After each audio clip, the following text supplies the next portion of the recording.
Okay, I'm back. Happy Thanksgiving, everyone again in the USA. Just doing a 395 here. Ported it. We'll do a dual pipe muffler. Found a couple factory defects with it. This is William Morgan's saw, and darn good thing you're getting it ported and looked over, because this car boot from the factory was hanging like halfway on. Okay, would have been sucking air there, and the gasket was positioned wrong. Would have been sucking air through the transfer sides of the port here.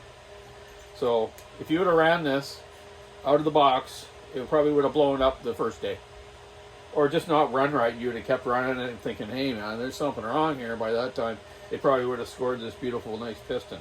You know, this is a nice OEM Molly cylinder. You don't want to wreck them. These are a tough cylinder. This saw, when it's built right, should last you a long time. These are pretty bulletproof saws.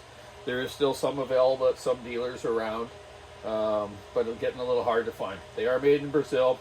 Maybe the quality control there isn't as good as Husqvarna, but I've seen defects in other Husqvarnas too. Showed you that before in a few different models, right?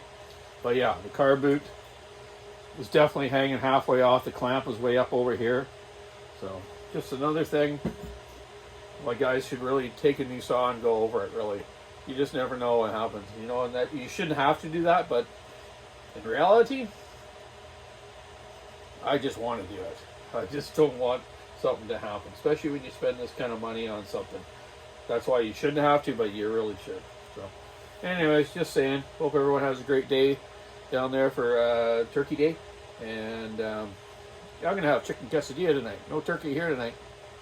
So, keep your saw on the wood, stick in the ice, rubbing the road. Your saw is checked over good. Have a great day. Bye now.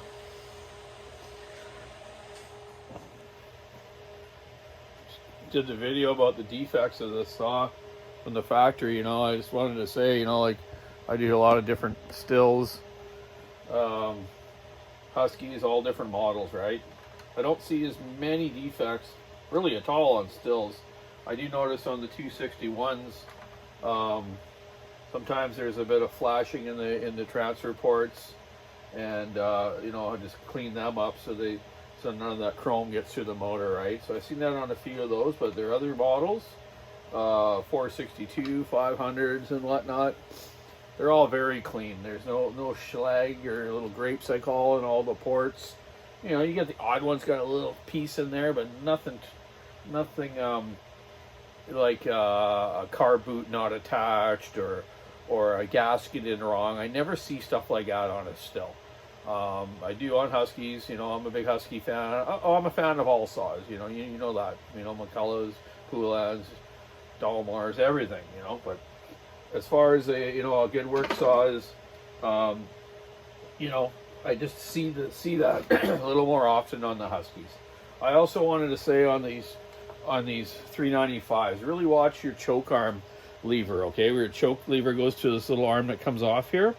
These eventually do come loose, and you can strip this part of the shaft. So just watch it on your 395s, that if your choke seems to be kind of loose, take it apart and fix that screw. I check them all from the factory.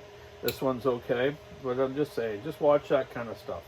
Early versions of 395s, the pulse lines off the crankcase, they didn't have a barbed fitting, so some of them would slide off and come loose once they got a little lubricant on them, you know, like from the pulse, the gas and oil. But these new barb ones seem to be pretty good. So that's a couple things to look for on 395s if they're a bit older. But generally speaking, they're pretty good. I just wanted to touch base on that, though, about the factory defects. You know, like, it's just, everyone's human in the world. Everyone makes mistakes. Some things get overlooked, right? So don't get me wrong on that. It's not like you need to really check everyone over, but it's not a bad idea. So anyways, just saying. Your father would stick in the ash, rubbing the road. Happy Thanksgiving again. Gobble, gobble.